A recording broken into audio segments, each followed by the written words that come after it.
Alien princess asked to study human courtship. Now she won't stop holding my hand. Welcome to the world of science fiction. Comment below where in the world you are watching from today. And if you like this story, don't forget to subscribe. The celestial halo shimmered against the void like a suspended chandelier, orbiting just above Earth's horizon.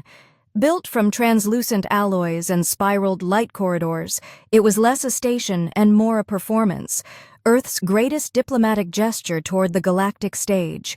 Human delegates in sharp suits and gleaming badges stood shoulder to shoulder with beings shaped like crystals, clouds, and bone-armored reptiles, all swaying under ambient music meant to appeal to a dozen different species' hearing ranges. Somewhere within that swirling diplomacy, storm stood Lewis Carter, adjusting the cuffs of his navy blue jacket and rehearsing his lines. He wasn't nervous. He was prepared, briefed, trained. But the name on his briefing packet made his fingers twitch: Princess Kellan Jarrah of the Ellari Crown. He'd read the files, young, second in line to the throne, known for her restrained expression and ruthless political mind. She rarely left Ellari space, and even rarer was her presence on Earth-aligned ships. The fact she volunteered for this summit, suspicious. Still, Lewis's job was simple: escort her, answer her questions, and don't screw it up. He wasn't here to impress, and he sure as hell wasn't here to get personal. But then the shuttle arrived. The docking bay turned violet with the lights of her ship, a soft-limbed vessel with sails like flower petals unfolding. When she stepped out, all conversation in the docking bay hushed. Her skin was a gradient of pale lilac melting into deep amethyst, and it shimmered with every motion like sunlight on a tide. Her golden eyes didn't flinch or dart. They locked onto his like she'd already memorized his soul. She wore a flowing gown of silver-flecked fabric that moved like liquid, defying gravity and clinging to her form without showing disrespect. She didn't smile, but her stare was unbroken. "Princess Kellan Jarrah," he said, stepping forward and extending a hand as instructed by protocol. "Welcome aboard the Celestial Halo, on behalf of Earth's Diplomatic Corps." She took his hand, not lightly, not symbolically, her claw-tipped fingers wrapped around his palm with intentional grip, and for a moment she didn't let go. Her gaze widened, brows rising just enough to suggest alarm, awe, or something entirely alien. Her golden eyes flicked down to their joined hands, then up to his face. "You offer contact freely?" she asked, her voice like soft metal, and not through a translator. Her galactic standard was perfect. He blinked. "Yes, it's a part of our greeting custom." Her tail long and elegant with a fin-like ridge curled slowly behind her. She tilted her head. "Among my people, such contact carries intention, agreement, promise." Lewis started to pull his hand back. "It's just symbolic, I assure you." But she didn't release him. Her grip tightened just slightly, not painful but deliberate. "Symbolic or not, I acknowledge your promise. As per the rite of introduction, I will be your learning bond for the duration of this delegation." "What?" he said before he could stop himself. The surrounding humans fidgeted. A few aides muttered and looked through files, clearly uncertain if this was part of the plan. Kelly's escort, two tall Ellari warriors with gem-matched armor, made no move to intervene. If anything, one nodded in solemn approval. Protocol was splintering by the second, but no one wanted to challenge it aloud. Lewis cleared his throat. "Princess, there's been a misunderstanding. I think your customs might—" She stepped closer, her face inches from his. "Do you revoke the touch?" His heart beat harder. She wasn't angry. She wasn't mocking him, but her voice had that edge, like someone who wasn't used to hearing no and had no protocol ready in case she did. "No," he said before his brain could catch up. "I just want to make sure we're both clear on expectations." "I expect honesty," she said, "and for you to show me how you're kind, Quartz." His throat went dry. Quartz. She nodded once. "You are designated my liaison, are you not? Then instruct me. What does a handshake lead to?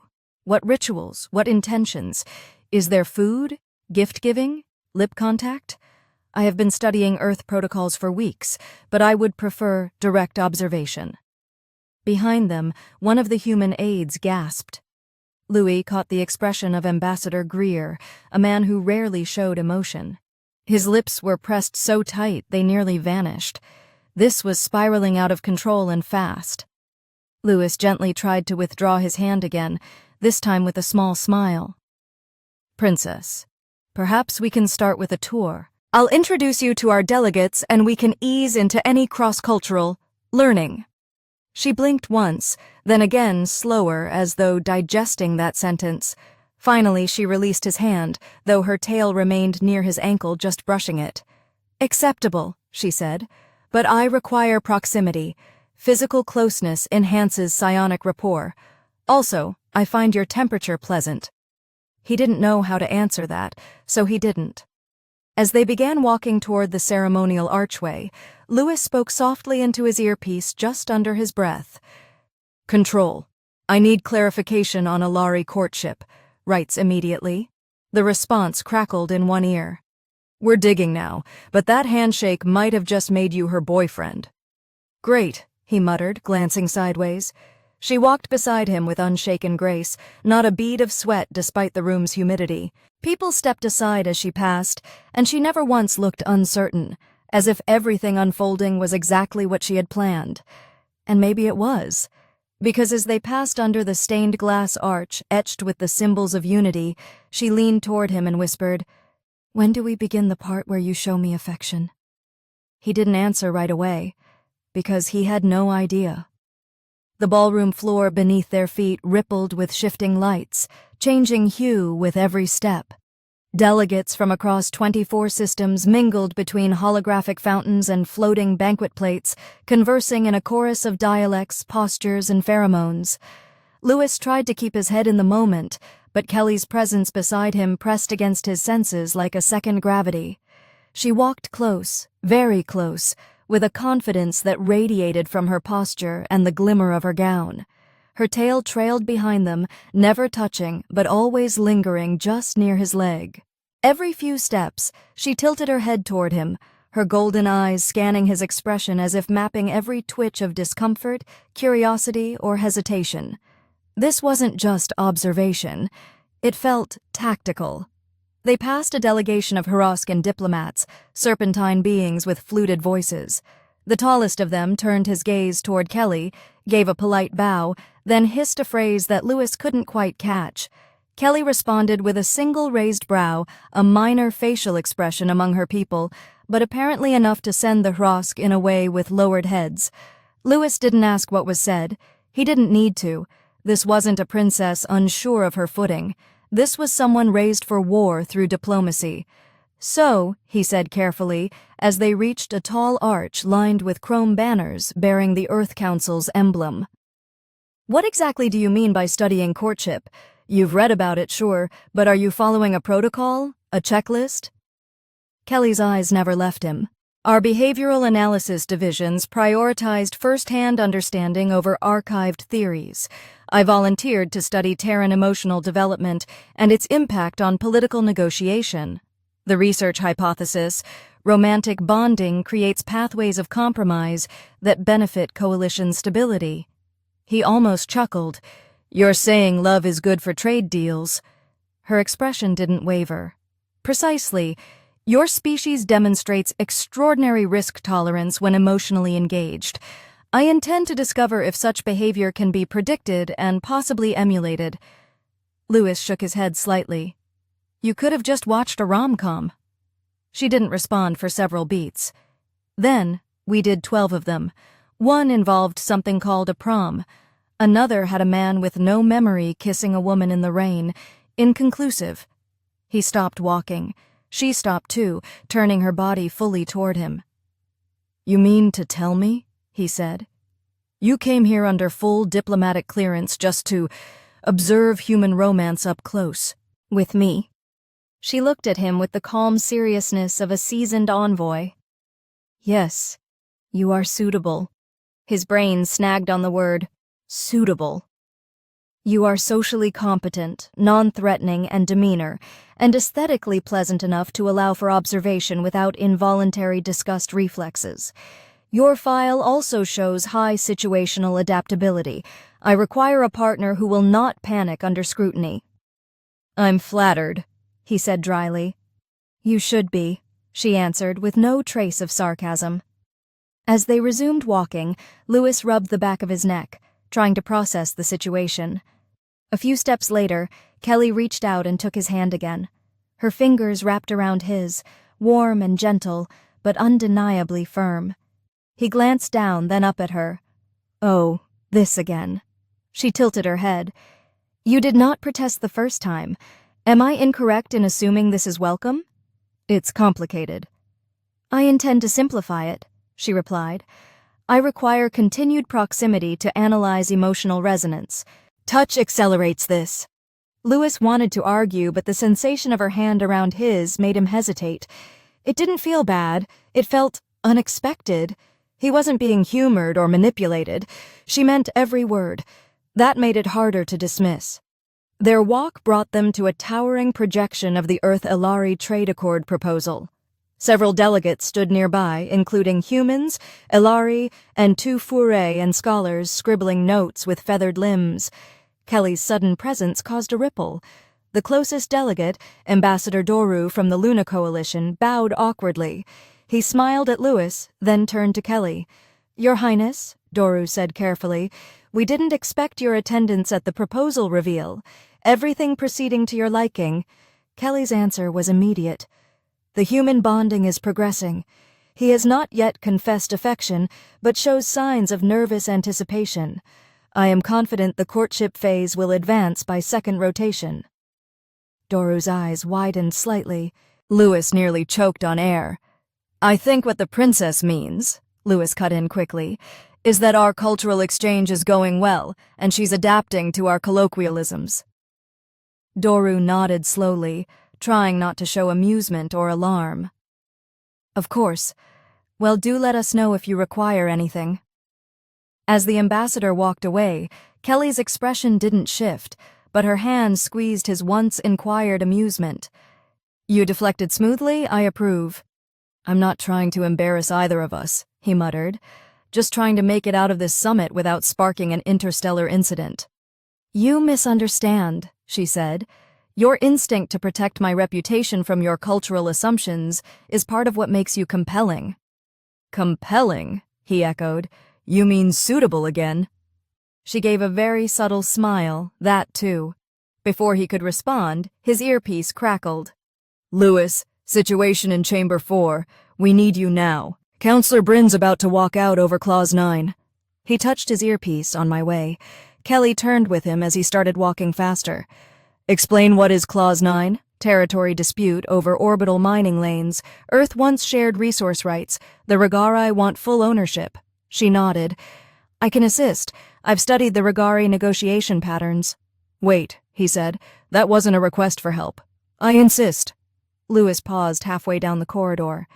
"Look, Kelly, this is important, and you're a princess, not a mediator. If this falls apart, Earth's trade future gets delayed by years." Her tail brushed his ankle again. "Then allow me to help prevent that. I did not come to your world to float in a ballroom and wear sparkling silk. I came to see if emotional bonds can be the glue between species who would otherwise drift apart." "Let me do something, Lewis." The way she said his name hit different. Not robotic, not royal, personal, and it made him relent. "All right, but follow my lead." She gave him a nod of trust. They entered Chamber 4 together, walking side by side, hand in hand. The room fell silent, and Lewis realized, for better or worse, she wasn't just holding his hand anymore. She was tying Earth and Ellari fates together with every step. The chamber's walls glowed with soft blues and golds, casting an artificial sunset across the Regari delegation's scaly, angular faces.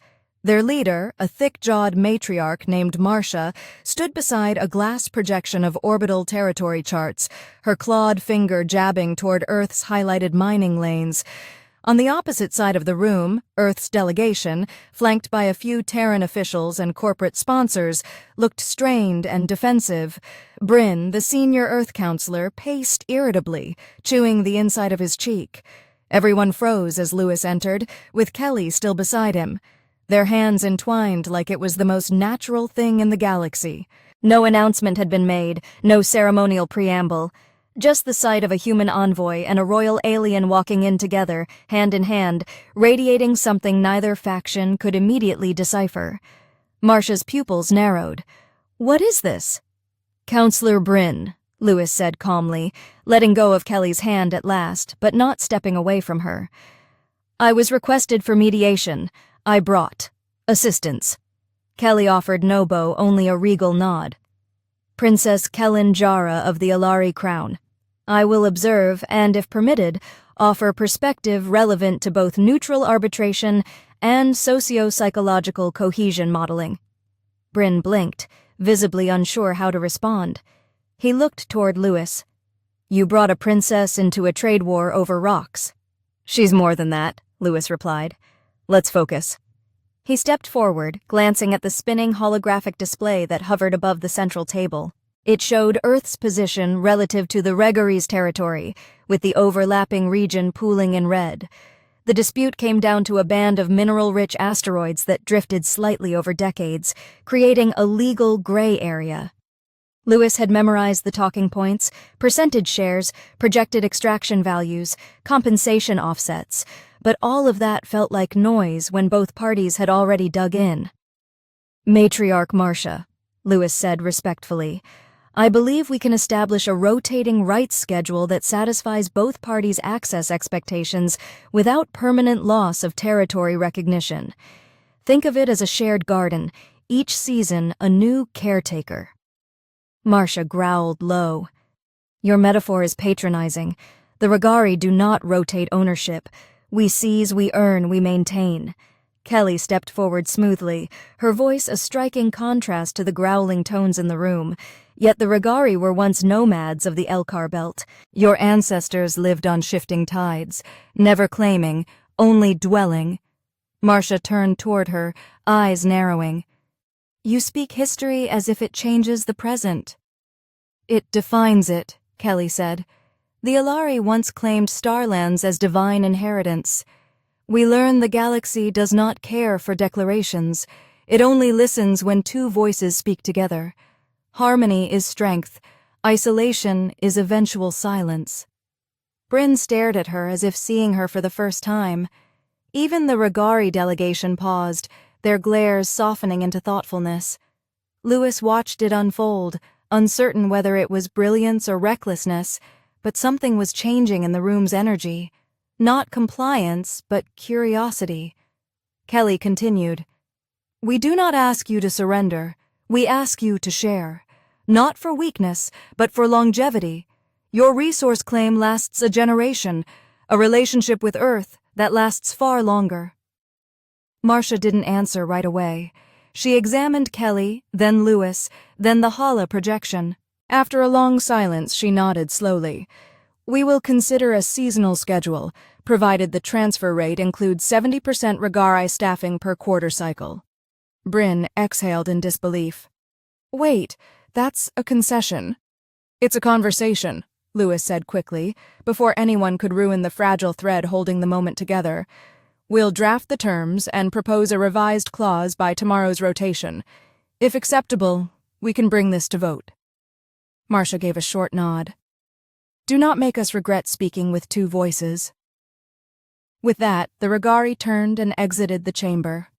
The other delegates began murmuring amongst themselves, some already typing notes, others nodding toward Kelly with something approaching respect. Bryn stepped closer, eyeing both Lewis and the princess. "What exactly just happened?" he asked under his breath. "She de-escalated a standoff in under 3 minutes," Lewis replied. "I'd say she just earned her seat." Bryn looked Kelly up and down, then leaned slightly toward Lewis. "You know how this looks, right?" "I know exactly how it looks. She's not just visiting anymore. She's working. That means if anything goes sideways, your name's on it too." Kelly tilted her head.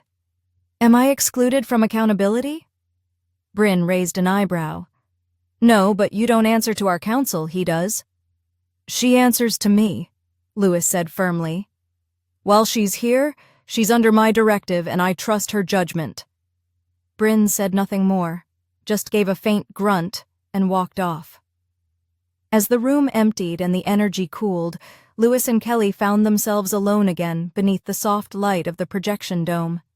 He turned toward her, rubbing the back of his neck. You didn't have to step in. I wanted to. You made that look easy. It was. She looked down at the fatting hologram of the asteroid belt, but it felt honest, that matters. Lewis let out a slow breath. You're not what I expected. She looked at him. Nor you. When I volunteered to study Terran emotional behavior, I anticipated impulsiveness, emotional erraticism, and unnecessary dramatics. Instead, I found structure under chaos, empathy beneath bravado. You feel everything but still move forward. That is not weakness. The sincerity in her tone caught him off guard. He tried to say something, anything, but she stepped closer and took his hand again. No crowd this time, no expectations, just her hand in his, warm and certain. I'm not finished studying you, she said softly. I didn't think you were. I don't just want to understand how humans love, she added. I want to know what it feels like to be loved by one. He blinked. That sounds dangerously close to emotional involvement. It does, she agreed, not looking away. Their fingers stayed entwined as the last light dimmed around them. Somewhere in the distance, a new message blinked on Lewis's wrist link, an alert marked urgent. But for the first time since the summit began, he ignored it. The lighting in the guest quarters was soft and amber, designed to mimic a Terran sunset, but Lewis barely noticed it. He sat on the edge of the curved couch, elbows on knees, processing the quiet weight of everything that had happened since Kelly first landed. The Regari compromise had gone to draft. Councillor Bryn had sent a terse commendation that felt more like a warning, and the Ellari delegates had retreated to their section of the ship, clearly divided about Kelly's unexpected involvement in negotiation. None of that was what kept Lewis awake. It was her voice, her presence, the way she looked at him like he was a puzzle she couldn't wait to solve, and her steady insistence on staying close, not demanding, not clingy. Just quietly certain that their bond, however it had begun, meant something that wasn't temporary. The soft chime of the door made him straighten. When it slid open, Kelly stepped inside without ceremony. Her gown had changed, this one darker, more regal with a high collar and subtle star patterns shifting across the fabric like drifting constellations. She didn't ask to enter. She acted as if she had the right, and part of him wondered if somehow she did. She looked at him with calm intent, then crossed the room and sat beside him without a word. Her tail curled near his feet. I didn't summon you, he said, voice low. I know, but I felt. Something like unease. Your mental signal carries tension even through unbonded space. He blinked at her. You're saying you sensed I was stressed? Yes. I didn't realize I was broadcasting that loudly. Only to me.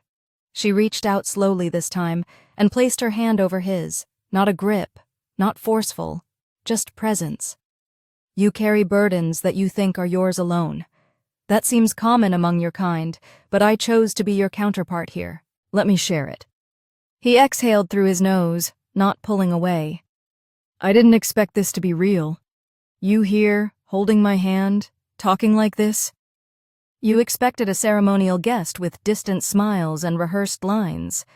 Yeah, and now I've got a woman who lectures ancient nomads, negotiates better than our ambassadors, and talks about emotional resonance like it's tactical doctrine. She leaned slightly closer. Because it is. Emotion when acknowledged can be a shield. When ignored, it becomes a blade. He stared at her for a long moment, his mind cycling through half-formed questions. He didn't ask any of them. Instead, he said, When did you start taking this seriously? Was it the handshake, the regari room, the first time we locked eyes? The moment you didn't let go, she said without hesitation. When I tested the hold you met it, you didn't flinch. You didn't pretend not to notice the implications. You wanted clarity, not avoidance. That mattered. Lewis nodded slowly. You talk like someone who spent a long time watching people pretend to care. I have. In the royal courts of Ellari Prime, we wear sincerity like a costume. I was raised to use affection as a bargaining chip, but with you, I wanted to unlearn that. You don't posture, you anchor. He chuckled softly. That might be the first time anyone's called me an anchor. You are, and it terrifies me. He turned to look at her. She wasn't joking. For all her poise and elegance, there was vulnerability now, raw and unguarded, not weakness, just truth. I don't know what I'm doing, he admitted. This wasn't in any of my training manuals. How to handle the romantic interest of a galactic princess. There's no section for that. Then we learned together.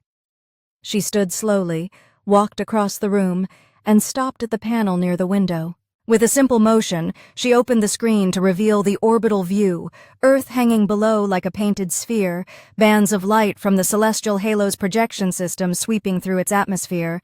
The stars behind it glittered like scattered glass. He joined her, standing close, but not touching. She didn't reach for his hand this time. She waited. Why me? He asked after a moment. Sure, I was the one assigned to greet you, but you could have dismissed that handshake, called it a misunderstanding, claimed cultural misfire, and walked away.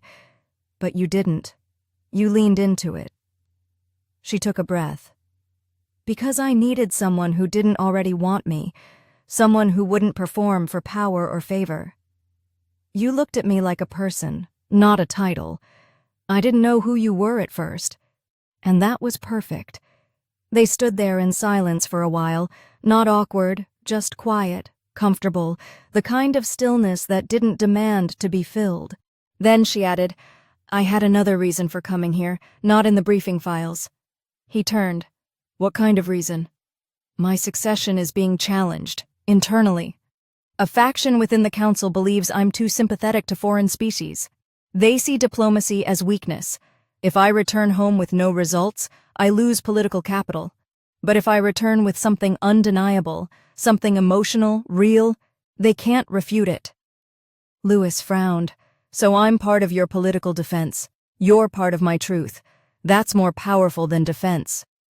He took a step back, needing a moment. I don't want to be used.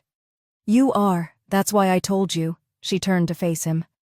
You can walk away at any time, Lewis. This is your choice, not obligation. But if you stay, I won't pretend this is a game, not anymore. He looked into her eyes, golden and bright, holding none of the manipulation or calculation he'd feared. Just hope, and maybe, just maybe, a little fear. He nodded once. Then I stay, and we figure this out together. She smiled, and it was small, but genuine. She stepped forward slowly, giving him time to move if he wished. When he didn't, she reached up and gently placed her forehead against his. For her people, it was a gesture of intimacy, deeper than a kiss. He closed his eyes and let the contact speak louder than words. Outside the window, the earth turned, and somewhere far below, entire cities slept. But up here, in the quiet corridors of diplomacy and uncertain hearts, two people stood still, trying to make sense of something neither of them had planned, but neither wanted to end. Lewis didn't even make it through his morning caf before the damage started. The first alert came in as a flagged diplomatic report. One of the Ellari emissaries, Counselor Vera, had filed a formal concern with the Earth Delegation Office. The content was direct, clinical, and poison. She accused Princess Kellan Jarrah of engaging in unauthorized emotional entanglement with her human escort, claiming it violated neutrality protocols and placed the entire summit at risk of undue emotional influence. The document was littered with references to ancient Ellari edicts about unbonded interaction, respect for courtship purity, and most notably, the potential for cultural compromise through unsanctioned romantic attachment. It wasn't just a complaint, it was a warning shot. Lewis read the report twice before pushing away from the table and muttering a curse under his breath. By the time he got dressed and headed for the core hall, 3 more copies of the complaint had spread through secondary communication networks. One of them was tagged with a viral quote from a trade ambassador: "The human isn't neutral. He's a variable, and variables break systems." It was the kind of phrase that people latched onto, not because it was true, but because it sounded like it should be. When Lewis reached the council rotunda, the air was already thick with tension. Delegates leaned in close over their communication pads, whispers sharpened to blades. Some human reps gave him a nod of sympathy as he passed. Others avoided his eyes entirely. What worried him more were the Ellari, stone-faced, motionless, unreadable. Only one of them gave the faintest flick of an ear in acknowledgement as he passed, and Kelly wasn't among them. He found her in a side chamber, not packing, not hiding, but standing tall beside a long glass interface showing galactic diplomatic news feeds. Her arms were crossed, her expression unreadable, but he saw the twitch of her tail as it thudded softly against the wall at intervals, her only outward show of irritation. When he stepped in, she didn't greet him with a smile. She didn't need to. "You saw it," she said. "I did. I thought they'd wait until the vote, but they're pressing early. They think this weakens me." "It does," he said honestly, "at least politically." She nodded, accepting the truth without flinching. "Vera's faction has been trying to discredit my position since I first supported the Terran Accord. To them, intimacy with an outsider isn't just dishonorable, it's betrayal." Lewis stepped closer, lowering his voice. "And you're telling me this now because you need to decide if you're willing to stand beside me when the storm hits," she said, turning toward him fully. "They won't just challenge me. They'll challenge you, your authority, your credibility." "They already have," he muttered. "Some of the Earth reps think I've been compromised, that I'm not thinking straight because of you." "Are you?" she asked, tone even. "No," he said, then quieter. "But I'm not pretending I don't care." That broke through the tension. She stepped closer, her voice gentler now. "I never wanted you to lie. I only wanted you to choose." Before he could answer, a chime echoed through the chamber. A wide panel broadcast flickered on without request. Emergency override. The central summit hub had gone live for an unscheduled address. Vera's face filled the display, serene and authoritative, framed by the crystal-sculpted geometry of the Ellari High Council seal. Her voice rang clear. In light of the recent revelations concerning Princess Kellan Jarrah's interactions with her human counterpart and the apparent breach of cultural protocol during an active diplomatic summit, I am invoking Article 14 of the Air Conduct Accord. Effective immediately, she is suspended from further negotiation participation until the matter is reviewed by full council quorum. The screen cut off. Lewis turned slowly to Kelly. She didn't speak, she didn't blink, but the thud of her tail stopped. "So that's it," he said after a moment. "They pulled you off the field, for now." "And what do they expect you to do? Apologize, withdraw, declare our connection a diplomatic misstep? They expect me to fade, to retreat in shame and let Vera carry the vote uncontested. And are you going too?" "No." She met his gaze fierce and steady. "I'm going to fight." He took a breath. "Then so am I." A beat passed between them, more solid than any contract. Then her calm's implant buzzed. She answered with a tap. "Go," she said. A voice on the other end, distorted slightly but urgent, rushed through. "There's a message from inside the delegation. Anonymous drop. Encryption level 6. I'm sending it to your internal buffer." Kelly's eyes narrowed. After a moment, she nodded once and ended the call. Her hand flicked toward the air, and a translucent projection hovered in front of them. It wasn't a message. It was a surveillance snippet. They both leaned closer. It showed a narrow maintenance corridor. No cameras should have been recording there. A shadowy figure, obscured beneath a hooded diplomatic cloak, approached a human delegate. The timestamp was from 3 hours before the complaint went public. The two exchanged a small device. Then the cloaked figure turned just enough for the light to catch the corner of a face. Lewis inhaled sharply. "That's Senator Raylan, Earth delegation. And that," Kelly added, freezing the image, "is a fragment of Vera's encryption crest."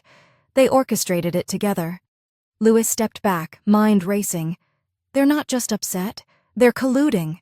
They planned the scandal. "To discredit both of us," she said. He looked at her. "We need to go public." She nodded. "But carefully, truth is only effective when delivered to the right ears. I can get to the media relay on Deck 7, quietly, but if I do, it'll burn every neutral bridge I've got left." "Then I'll walk beside you," she said, "even if we walk into fire." They moved together, not fast, but with purpose.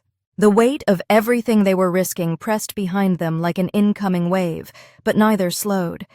And somewhere deep in Lewis's gut, beneath the diplomacy and pressure and calculated risks, he realized something dangerous was happening.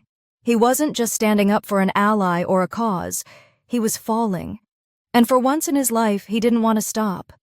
The route to Deck 7 twisted through corridors not meant for high heels or ceremonial gowns. Yet Kelly moved beside Lewis with steady precision, her royal dress modified into a travel wrap that shimmered even in dim emergency lighting. The two bypassed checkpoints with quiet authorization, Lewis flashing clearance codes while Kelly cloaked her psionic signature, mooting her presence just enough to avoid drawing attention. Around them, the vast skeleton of the celestial halo creaked as the artificial gravity recalibrated, a side effect of the summit's recent tensions drawing power from secondary systems. Lewis didn't speak as they moved, and neither did Kelly, not because they had nothing to say, but because they already understood what the silence meant. A choice had been made. No more diplomacy from the sidelines, no more dancing around protocol. They were going to burn the lie down in the same place it was constructed, the media core. The moment they reached the upper ring of Deck 7, the automated doors opened with a faint hiss, revealing a wide chamber filled with modular consoles, crystalline relay pillars, and a sweeping holographic interface that displayed news feeds and real-time broadcast across nearly 40 inhabited systems. The Earth channel alone had 12 anchors on standby. Any one of them could turn a whisper into a firestorm within minutes. This wasn't a place for subtle nudges. This was a broadcast weapon, and they were about to pull the trigger. Lewis walked straight to the interface console, inputting an override key that activated the encrypted feed authorization assigned to senior Terran envoys. It would only last 15 minutes before being flagged, but it would be enough. Kelly stood slightly behind him, eyes scanning the live feeds, her tail twitching with each conflicting headline about her emotional instability or unsanctioned bonding behavior. She watched herself get reduced to caricature, exotic, erratic, dangerous, and said nothing. Her silence wasn't weakness. It was restrained. "I can't believe Raylan sold us out," Lewis muttered, voice low. He was pushing for shared defense funding 2 days ago. Now he's leaking footage to sabotage your standing. "He didn't just sell us out," Kelly said, tone sharp. "He sold out the Alliance. The Ellari High Council wants Earth tethered to its traditions, predictable, pliant, grateful. Vera promised them control. I offered partnership. That made me a threat." Lewis keyed in the final confirmation code, and the interface glowed blue, asking for a visual prompt. He turned toward Kelly. "You sure about this? Once it's live, we can't pull it back." She stepped forward, her fingers brushing his. "Let them see who I really am, not just the version they painted to protect their power." He nodded and activated the relay. A moment later, a holographic anchor from the Earth Newsnet appeared, just an avatar scripted for emergencies, but capable of processing real-time feeds. It greeted them with a sterile prompt. "This is an open channel. Are you transmitting on behalf of the Earth delegation?" "I am," Lewis said. "Begin secure record. Supplemental feed included." He uploaded the surveillance clip. The avatar blinked, internalizing the data, and then spoke. You are submitting a claim of political manipulation and misconduct at the Interstellar Diplomatic Summit. Do you have corroborating testimony? Kelly stepped forward. Yes, I am Princess Kellan Jarrah of the Ellari Crown, and I testify under sovereign authority that the footage submitted is genuine. Councillor Vera conspired with a Terran senator to discredit my role, destabilize this summit, and sever the path to a mutual alliance. I have no intention of remaining silent while the truth is buried under fear. The Avatar's voice shifted to a softer tone. Understood. You are now live. The display screen lit up with a countdown, and suddenly, the interface room no longer felt quiet. A dozen feeds blinked to red status, urgent, breaking priority. By the time the count hit 0, Kelly and Lewis stood side by side, facing half the galaxy. This is Lewis Carter, Earth Diplomatic Liaison. Standing with me is Princess Kellan Jarrah. We are speaking not just as representatives of our species, but as witnesses to an attempt to sabotage the peace we've been working toward. Earlier today, a complaint was filed that accused the princess of acting outside protocol. We now present evidence that the complaint was premeditated and politically motivated, part of a larger effort to undermine Earth-Ellari cooperation. Kelly spoke next, her voice calm, without a single note of theatricality. The truth is simple. I formed a bond with this man. I chose not to hide it. That decision was mine, not as a pawn, but as a sovereign. If that frightens those in power, it is because they fear a world they do not control, one shaped by choice instead of tradition. I am not here to apologize for who I am. They ended the feed together, and the broadcast cut just as the room's main console began flashing override alerts. They would be locked out in seconds. Lewis didn't wait. He pulled Kelly toward the exit, and they sprinted back into the corridor just as the security subroutine triggered a localized lockdown. They didn't get far. Halfway through the next junction, a section of wall exploded outward, not with fire but with kinetic force, an impact blast designed to knock them off their feet. Lewis hit the floor first, shielding Kelly with his body as debris scattered. A shadow moved through the smoke. A figure in an unmarked tactical suit, cloaked in distortion tech, stepped forward carrying a modified pulse blaster. The air shimmered with tension. Kelly rose before Lewis could stop her.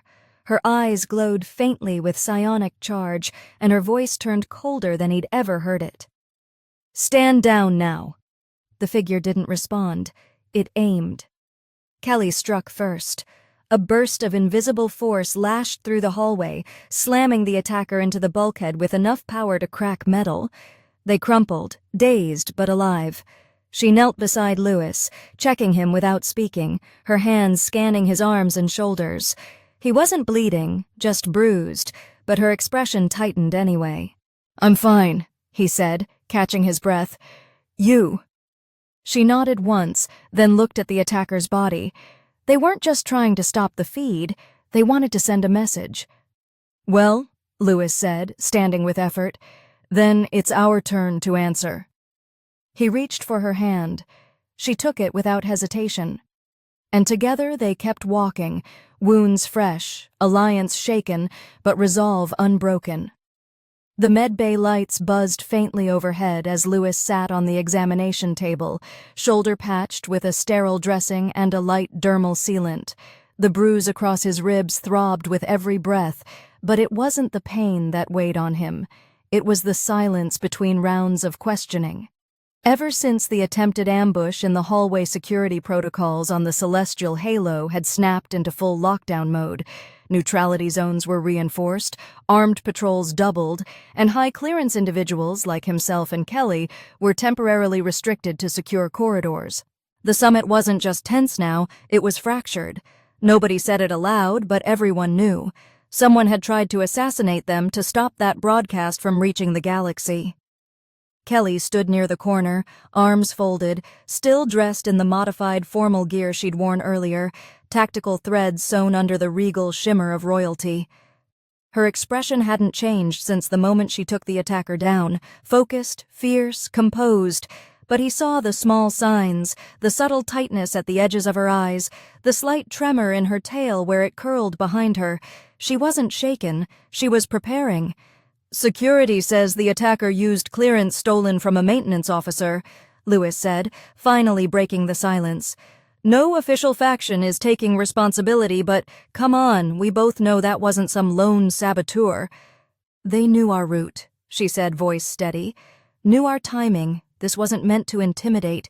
It was meant to silence. Permanently." "Do you think Vera sanctioned it directly?" Kelly's eyes sharpened. "She's too smart for that. She didn't need to. All she had to do was turn her back and let one of her followers do the dirty work. That way, she claims innocence while we clean up the blood." Lewis leaned forward slightly, wincing as his ribs objected. "I've sent copies of the footage to 3 neutral mediators across the Summit Council. If anything happens to us, it still gets published galaxy-wide." "Good," she said, "but that won't stop the political fallout." He looked at her then, studying the firmness in her stance and the calm fire in her voice. "Kelly, what happens if you go back to Ellari Prime after this? If you lose your seat, if they strip you of authority, what then?" She didn't answer right away. Her eyes drifted to the far corner of the room, where a starfield projection shimmered faintly, simulating the view outside the station. "Then I go home as a cautionary tale, the princess who bonded with a human and burned her legacy to the ground, a symbol of what not to be. That's not what I see." She turned back to him, expression softening slightly. "What do you see, Lewis?" "I see someone who had every reason to play it safe and still chose to stand for something better. You didn't just show up here to check a diplomatic box. You fought for peace, for truth, for me." He paused, then added quieter. "You didn't have to do that, but you did." She moved toward him, steps slow and deliberate. "I didn't expect to feel this way about anyone, let alone a human. Our species weren't meant to bond this way. Everything about us is different, touch, rhythm, instinct. But when I'm near you, it feels aligned, like we're not meant to match just to understand, and understanding is stronger than symmetry." He smiled at that, letting the words settle between them. "So what now? We hide until the summit ends, wait for the council to review us out of relevance." "No," she said firmly. "We go to the floor." Lewis blinked. "You mean the summit floor? The Grand Assembly?" "They'll try to block us. They'll say we're compromised, but if we present the data publicly on record, they can't bury it. The delegates will hear the truth, and more importantly, they'll see us, not as enemies or diplomats or talking points, as partners." "You think that's enough?" "It has to be," she said. "If not, then all this, every risk we took, was for nothing." He stood slowly, testing the bruised side. The pain was sharp but manageable. He looked her in the eye. "Then let's go make noise."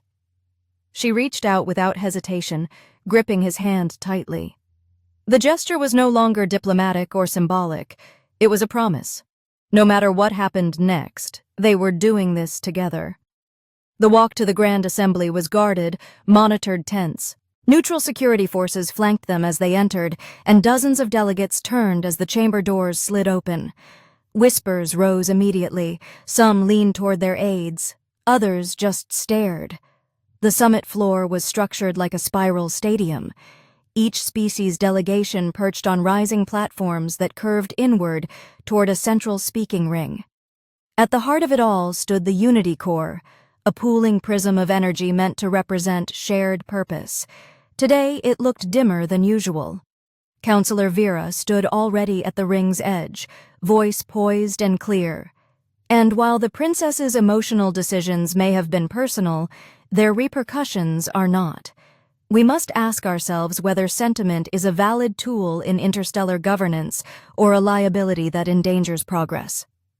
Lewis and Kelly stepped forward, the murmurs intensified. Vera's gaze snapped toward them. "You are not recognized." Kelly's voice rang out elegant and precise. "Then recognize me now." A pulse echoed through the chamber. Not psionic, not digital, just a wave of attention.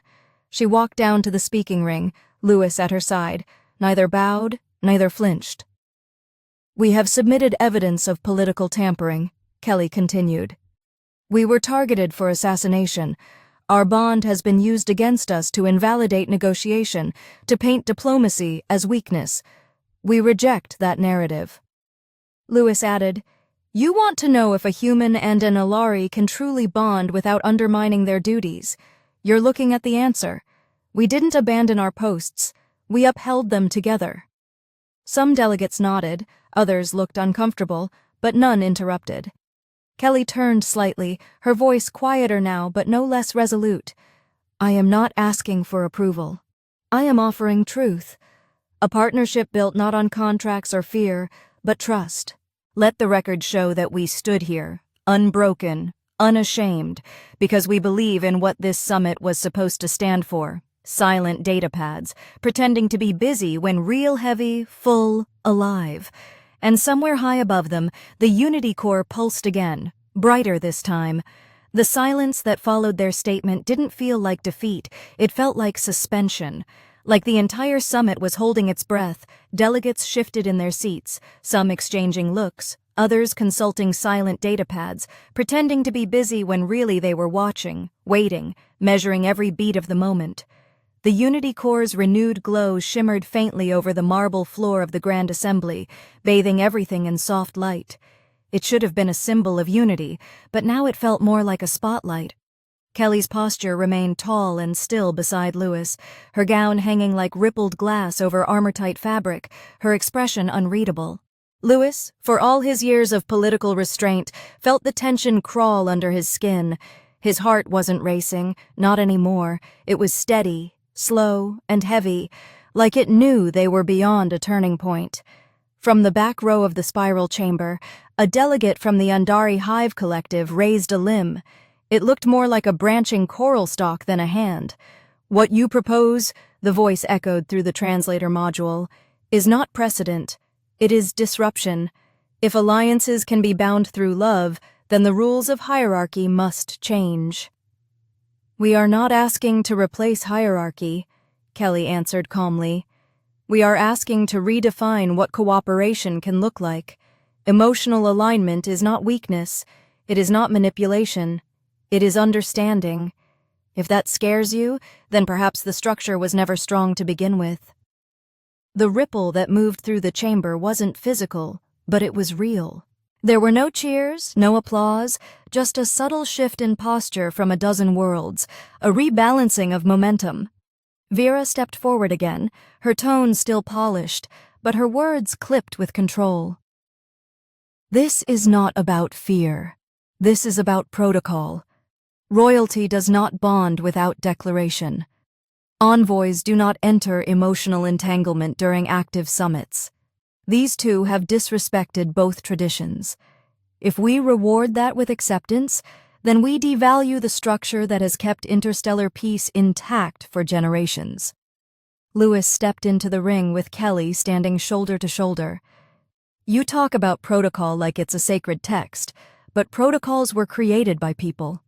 They're not divine. They're tools, and tools should evolve. We didn't plan this. We didn't manipulate the summit. We found something honest in the middle of chaos, and we didn't run from it." More silence, another pause, and then unexpectedly, Councillor Tian from the Kravari Federation rose, his voice raspy but firm. "I reviewed the data packet submitted regarding the attempted assassination. The evidence points toward operatives aligned with your office, Councillor Vera. You did not, but toward truth. Momentum had turned, and the fabric of the chaos but in motion. Half a dozen delegates activated their relay feeds, pulling up the footage. Holograms of the cloaked assailant and the handshake between Ray Lin and the Ellarian filtrator floated above the central dais. Vera opened her mouth to counter, but the room had already shifted. Not toward her, not even toward Lewis and Kelly, but toward truth. Momentum had turned, and the fabric of the summit began to relieve itself around it. "We call for a vote," announced a delegate from the Terran Pacific Coalition. "Not on exile, not on condemnation. A vote of recognition. Recognition of the bond between the princess and her human counterpart as valid under the summit's charter of mutual alliance." Kelly's breath caught. Lewis glanced at her, but she didn't move, didn't blink. She was holding still the way stars hold still, appearing calm while burning furiously inside.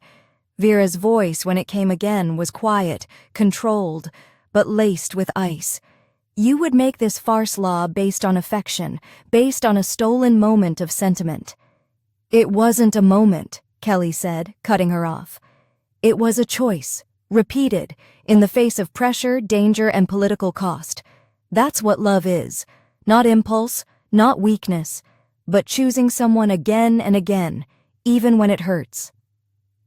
That was when the chamber shifted fully, not into applause, not into open cheering, but into consensus. Delegates conferred, eyes narrowed, nods exchanged across language barriers and species divides. The unity core pulsed again, deep purple now, the color of open deliberation. Votes were cast. It took only 5 minutes, but it felt like hours. Finally, the lead arbiter rose. Her form was cloaked in iridescent mist, representing the Trinary Pact. Her voice sounded like wind over metal.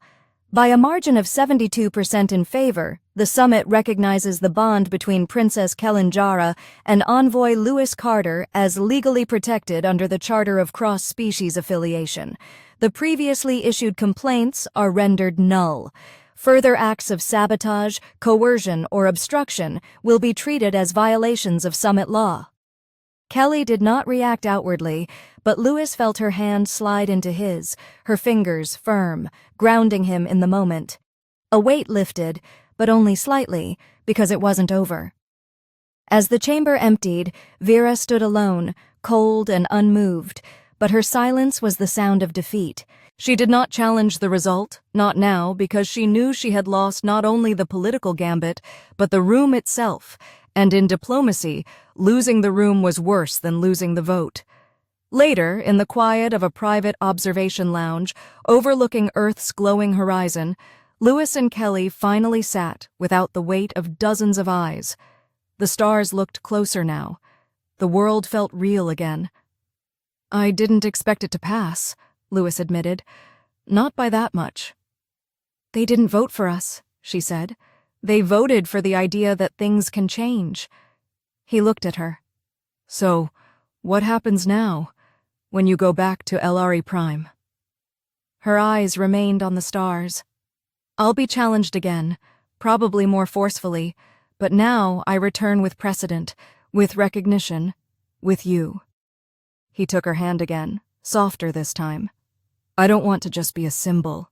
I want to be in your life, fully, not as a story people tell, but as someone who chooses you every day." She turned toward him, golden eyes warm now, her voice quiet but sure. "Then stay close, Lewis, because I won't walk this alone." And he didn't let go. The celestial halo didn't sleep. Even in the hours between formal sessions and diplomatic briefings, its luminous corridors hummed with quiet energy. The great orbital ballroom, usually filled with music and carefully crafted ceremony, now stood dark and empty, except for the ambient starlight bleeding through the vaulted glass ceiling. Louis walked slowly across the floor, the smooth panels catching his reflection in scattered fragments, as if the galaxy itself were watching. The summit's vote had made their bond official in the eyes of the Charter, but it hadn't ended the tension. Vera hadn't spoken publicly since the announcement, but silence could be more dangerous than outrage, the kind of silence that brewed schemes and shadows. Louis felt the weight of it all pressing into his chest, the consequence of being more than just an envoy now. He wasn't neutral anymore. He wasn't behind the curtain. He'd chosen to stand at Kelly's side, and now every outcome, every conflict would point back to that decision. Not that he regretted it, not for a second, but the cost was becoming clearer. He didn't hear the approach. Kelly moved like she belonged to silence, but he felt her presence as surely as heat from a sun.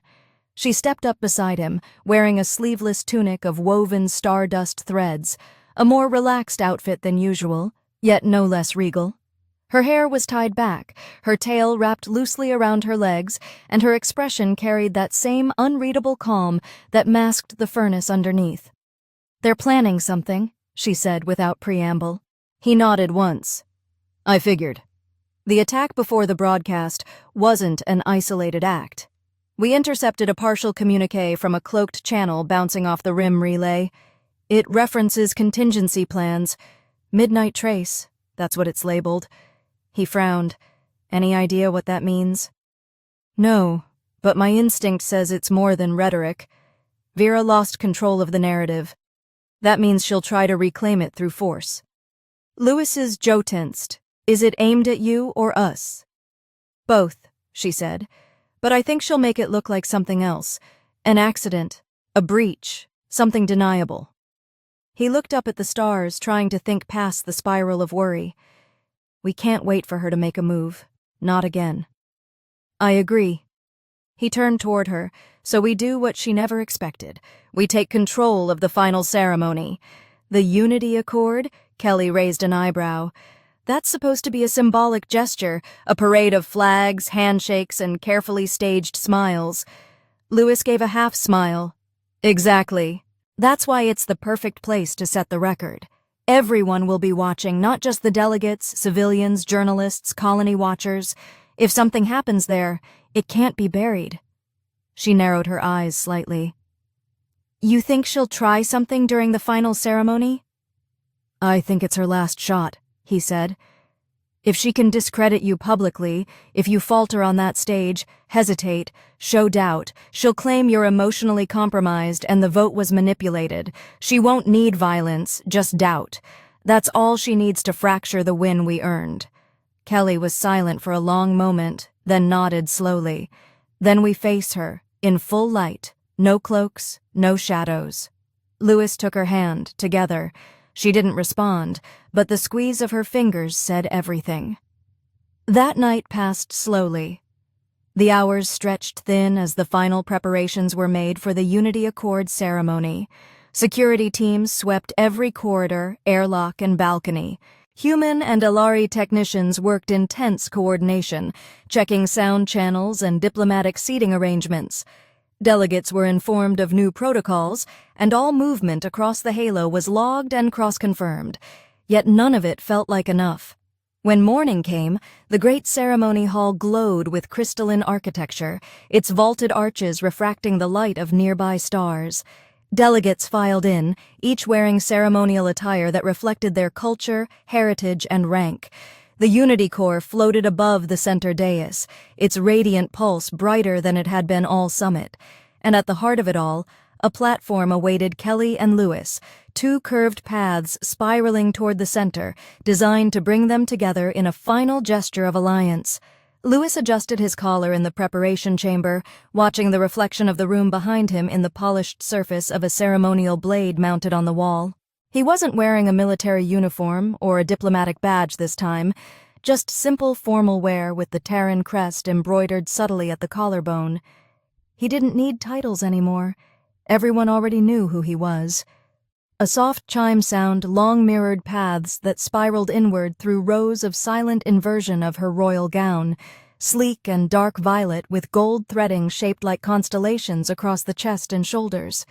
Her skin shimmered faintly in the light, and her eyes glowed with calm fire. She didn't need to ask if he was ready. He nodded. Let's finish this. They entered from opposite ends of the hall, walking along mirrored paths that spiraled inward through rows of silent delegates. The moment hung heavy, ceremonial, timeless. All eyes followed them. Every whisper stopped. Halfway through her approach, Kelly glanced at Lewis. He gave the smallest nod. She returned it. When they met at the platform center, the Unity Corps pulsed once, a low tone that resonated like a heartbeat. They faced each other as the arbiter of the summit spoke. In recognition of alliance through mutual will, shared risk, and declared truth, the Council now honors the voluntary bond of Princess Kellan Jarrah and Envoy Lewis Carter under the Unity Accord. Step forward and declare intent. Kelly spoke first. I stand not for politics or obligation, but for choice. I choose him, not as a symbol, but as my equal, my bondmate, and I stand before this assembly unashamed. Lewis followed. I was trained to remain neutral, but I found something real, and I chose not to ignore it. I choose her, not because of titles, but because she never treated me like I was lesser. Within moments, guards tackled 2 figures in cloaks trying to retreat. Before the assembly could react, a flash of light burst from the upper terrace.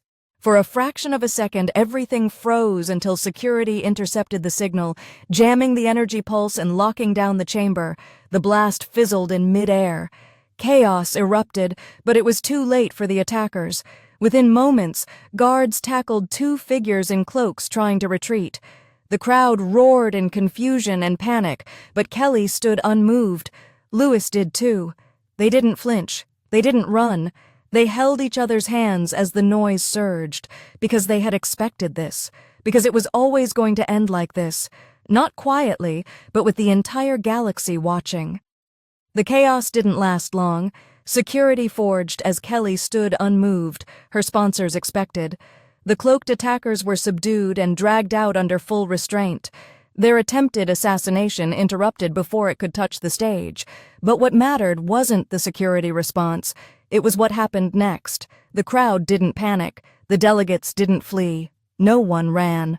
Instead, in the moments after the blast, something remarkable happened. The entire chamber watched as Kelly stood unmoved, her spine straight, her hand wrapped tightly in Lewis's. She did not call for guards. She didn't shout or tremble. She simply turned toward the stunned assembly, met their stares, and said calmly, "This is what fear looks like. People who'd rather destroy than listen." Her voice carried across the hall, not loud, not aggressive, but firm, measured, entirely in control. She didn't have to name Vera or any faction. Everyone in that room knew who was behind the attempt, and more importantly, they knew that whoever tried to silence her had failed. Lewis remained at her side, not because he had to, but because it was where he wanted to be. He felt no shame now, no hesitation, no weight of public scrutiny. The vote had given them legitimacy, but this moment gave them something more undeniable: truth, and truth didn't need approval. The Arbiter, still hovering silently behind the Unity Core, took a long pause before speaking. "The Council acknowledges the intent of violence and recognizes the restraint of those targeted. We proceed now not in denial, but in defiance of sabotage." The Unity Accord stands undisturbed. Applauses didn't come quickly, but when it did, it came from unexpected places.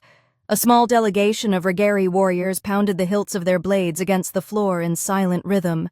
The Kravari Federation emitted a rising harmonic tone, an ancient gesture of respect. Even the humans not known for their emotional ceremony began to stand one by one, not clapping, just standing, bearing witness, lending presence. And in the middle of it all, Kelly turned to Lewis. "Whatever happens after this, we've already won," she said quietly. "Because we're alive." "No, because we didn't let them take what matters." Lewis smiled, and this time there was no hesitation. He stepped closer and kissed her, not with dramatics or flair, but with clarity. Simple, whole, the kind of kiss that didn't need to prove anything. When they parted, they both knew the story they'd walked into, the one neither of them asked for, had changed into something they now owned, together. After the ceremony, the summit wound down with the strange stillness that followed a storm. The delegates returned to their ships and reports. The media spun headlines for a dozen worlds, and political analysts scrambled to interpret what the new bond between an Ellari princess and a Terran envoy would mean for the future of interstellar diplomacy. But for Lewis and Kelly, none of that mattered anymore. The deal was signed, the truth was recorded, and the sabotage had failed. They didn't linger in the ballroom. They didn't celebrate in front of cameras. They returned to the quiet chamber where it all started, where starlight cast gentle lines across the floor, and silence was safe again. Kelly sat beside him on the couch, legs tucked under her, her armor finally removed. For the first time since she'd arrived, she looked free, not relaxed, but unburdened. Lewis poured 2 small glasses of synthesized wine and handed her one. They drank without ceremony, just enjoying the quiet. "I'll be expected to return home soon," she said, not with sadness, just honesty. "I know. And it will be complicated. The High Council won't forget what we did. Some will hate me for it, maybe even try to push me out. And you'll fight them. She looked at him, smiling. I'm tired of fighting. You don't have to fight alone, he said. You never did, not here, not anymore. She leaned her head on his shoulder, and they sat like that for a long time. Will you come with me? She asked. He didn't answer right away. He didn't have to, she already knew. The moment he chose her publicly, the moment he stood on that stage beside her with death looming above them, his decision had already been made. It wasn't about Earth or duty anymore. It was about her, and where she was, that's where he would be. I'm not sure how well I'll fit in among royalty, he said eventually. You're not there to fit in, she replied. You're there to be beside me. I can do that. When she looked at him again, her expression was different.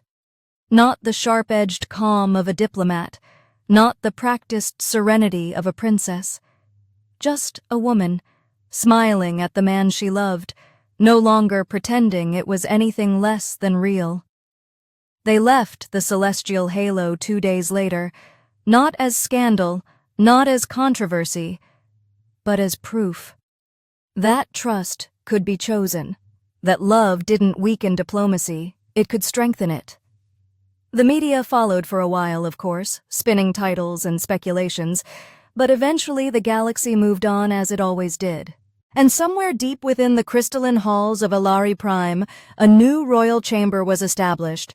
One without tradition strangling every corner, one where the princess didn't rule alone. No more hiding, no more denying. Just two souls who found something worth keeping in a place, designed to keep them apart. And they never let go again.